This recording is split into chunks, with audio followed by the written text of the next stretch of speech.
안녕하세요, 여러분. 책 읽어주는 누나예요. 또 너무 오랜 영상 업로드 없어서 죄송해요. 이번에는 책을 읽지 않고 요즘 제가 4학년이잖아요. 제가 읽는 책에 대한 요청이 굉장히 많았는데요. 그래서 제가 읽는 책 중 베스트 2를 골라봤습니다. 첫 번째, 초정리 편지인데요. 이 책의 초정리 편지인데 이 책은 조선시대쯤 그 세종대왕의 이 사시던 시대쯤의 이야기를 담고 있어요. 여기에 있는 주인공 이 친구가 장훈이고요. 이 친구는 누나 덕이거나 아니면 친구 난이 둘 중 한 명이라고 추정이 되네요. 이 책의 내용은 대략 뭐냐면요. 우리 장훈이는 아빠가 몸이 안 좋으시고 엄마는 얼마 전에 병으로 돌아가셨어요. 그리고 집안 사정이 안 좋아서 누나는 또 다른 네 집에 하인으로 팔려간 거예요. 그랬는데 도중에 장훈이가 쌀이랑 바꾸려고 토끼를 잡으러 갔어요. 그러다가 어느 정자에서 그 눈이 빨간 선비 할아버지를 만나게 되었는데요. 그 할아버지가 어느 글자를 가르쳐 주시는데 그게 한자보다 훨씬 더 쉽고 재미있는 거죠. 그게 바로 한글이었습니다. 저는 그쯤 돼서 그 할아버지가 누군지 점점 짐작이 갔는데요. 지금은 스포일러 하지 않기 위해 말하진 않을게요. 그런데 그렇게 하다가 누나가 노비로 팔려가기 전에 글씨를 가르쳐줬었어요. 그 할아버지한테 배운. 그랬는데 어느 날 누나가 편지를 보낸 거예요. 장훈이한테. 그게 어디냐면요. 여기서 보면 여기에 있는 거는 그 초기 한글 글자인데 여기 아래 번역본이 있어요. 아버지는 좀 어떠하시냐? 너도 잘 있느냐? 나는 잘 있다. 만나고자 하여도 쉽지 않으니 참고 기다린다. 아버지에게 잘할 거라고 너를 믿는다. 라고 보낸 거예요. 그래서 장훈이가 신이 났어요. 그랬다가 다음에 또 쓰다가 또 아버지한테 신나서 달려가서 또 얘기를 해줬거든요. 그래서 또 누나한테 또 편지를 보냈어요. 누이야, 반갑고 기쁜 마음이 누이를 본 것처럼 아주 크다. 편지 받고 얼마나 기쁜지. 아버지는 내가 잘 모시니 걱정 마. 라고 보냈는데, 여기에서 그 한글로 둘이 이렇게 이야기도 전할 수 있고 그런 모습을 보면서 새삼 세종대왕님이 고마워지는 그런 장면이었어요. 네. 그런데 어느 날 장훈이가 사실 아버지가 다치신 이유가 뭐였냐면요. 아버지가 석수장이셨어요. 그 돌을 깎는 사람. 그랬는데 어느 날 아버지가 어머니가 돌아가시고 나서 이렇게 뭔가 이렇게 말하기는 조금 뭐하지만 좀 멘탈이 붕괴가 되셔서 이렇게 딴 생각을 하면서 돌을 깨시다가 망치로 손목을 잘못 내려치시는 바람에 손목을 다치셔서 더는 일을 못하게 되셨어요. 그래서 아프셨는데 어느 날 장훈이가 이런 주먹만한 한 요 정도 되는 이런 돌을 보고 거북이 같다고 생각하고 아버지한테 가서 아버지 돌 깎는 법을 가르쳐 주세요 라고 얘기했어요. 이게 아마 장훈이의 인생 멘트가 된 것 같아요. 그래서 아버지가 장훈이에게 글을 알려주시고 얘가 또 나무를 해가지고 또 팔아서 쌀을 얻는 데가 있어요. 윤초신의 집이라고 그곳에 가서 장훈이가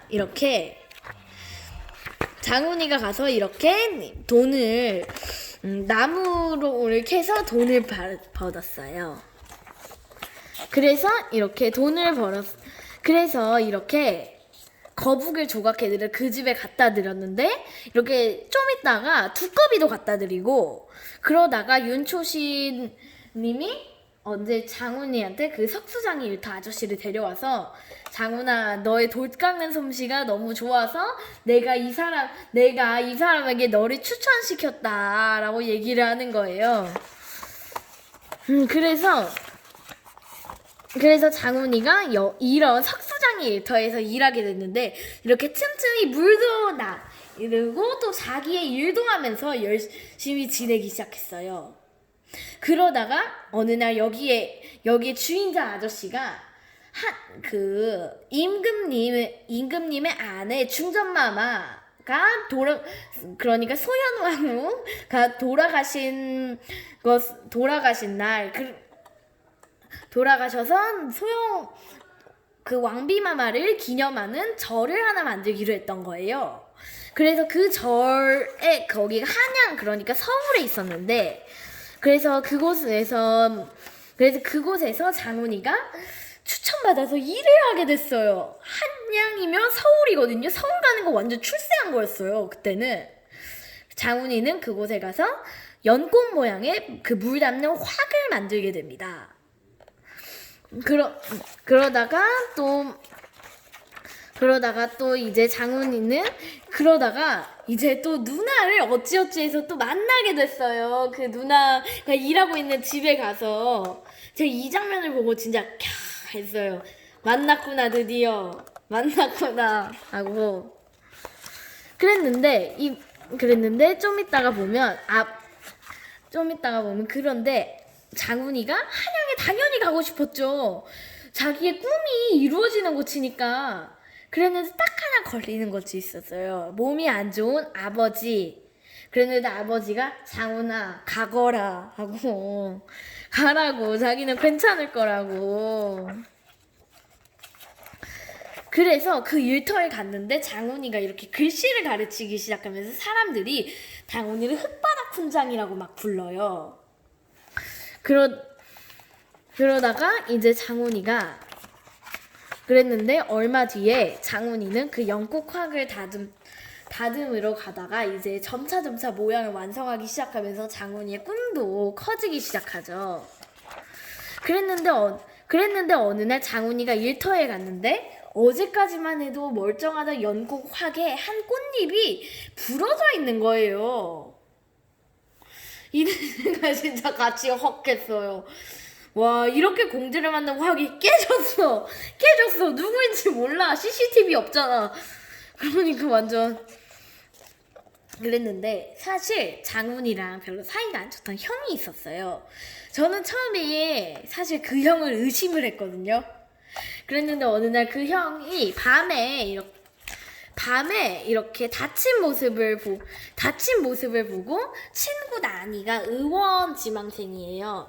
그래서 그 형을 도와주면서 이렇게 약초 반죽 붙이고 그 다음에 이제 그 형이랑도 친해졌어요. 다행히. 그리고 어느 날 임금님이 찾아오셨는데 여기 바닥에 글을 쓴 자가 누구냐 하신 거예요. 그래서 장훈이가 가서 제가 썼습니다 했는데 그래서 할아버지랑 그 임금님이랑 이야기를 했어요. 네가 저 글자를 어떻게 아느냐. 전에 어떤 할아버지한테서 배웠습니다. 어떤 사람이더냐. 인자하고 품이 있으시고 그 근심이 많은 분이셨습니다. 그래, 네가 그 근심을 덜어주었느냐? 네? 장훈 여기에서 뭐라고 묘사가 되냐면 장훈은 무언가가 머리를 탁 치는 것 같았다.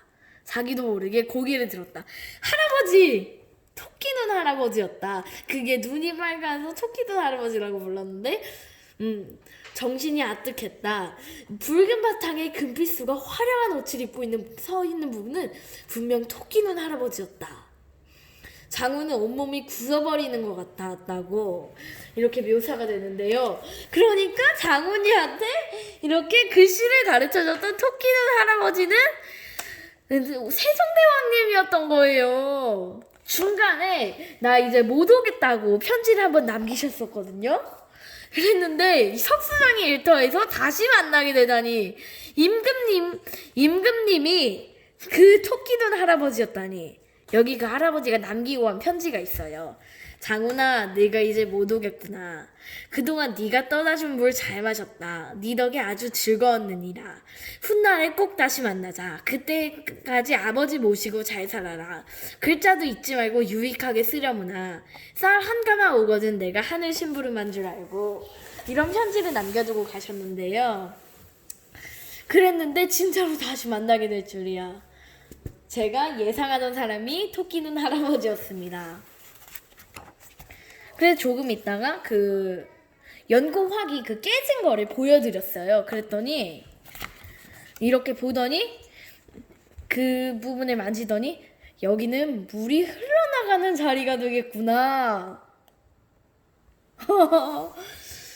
물이 흘러나가는 자리가 되겠다고 그렇게 얘기해서 뭐라고 묘사가 되냐면 장우는 머리를 한 대 맞은 듯 했다. 막힌 가문이 팍 터지는 것 같았다. 이런 방법이 있었구나. 그러다가 이제 살짝 젖혀진 모양을 다듬어서 이제 아름다운 연꽃동학을 만들었어요. 그래서 물이 마지막 구절은 뭐냐면 물이 들어와 평퍼짐한 연꽃 속에서 찰나였다. 마치 온 세상을 연꽃이 감싸고 있는 듯했다. 살짝 아래로 처진 꽃잎 하나가 물길을 터주었다. 살짝 아래로 처진 꽃잎 하나가 물길을 터주었다.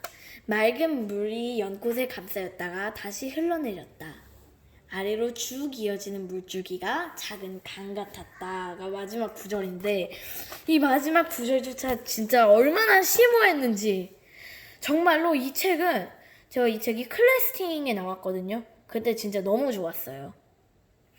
이 책 진짜 너무너무 추천드려요. 저 또래인 친구들 이 책 꼭 봐주시기 바랍니다. 진짜 너무 추천해요. 네, 그런데 제가 시간이 부족한 관계로 이 어린 여우를 위한 무서운 이야기 이 책은 제가 다음 영상에 올려드리도록 할게요. 이 책도 엄청 재밌습니다. 다 무서운 얘기라고 써있지만 많이 무섭지 않아요, 여러분?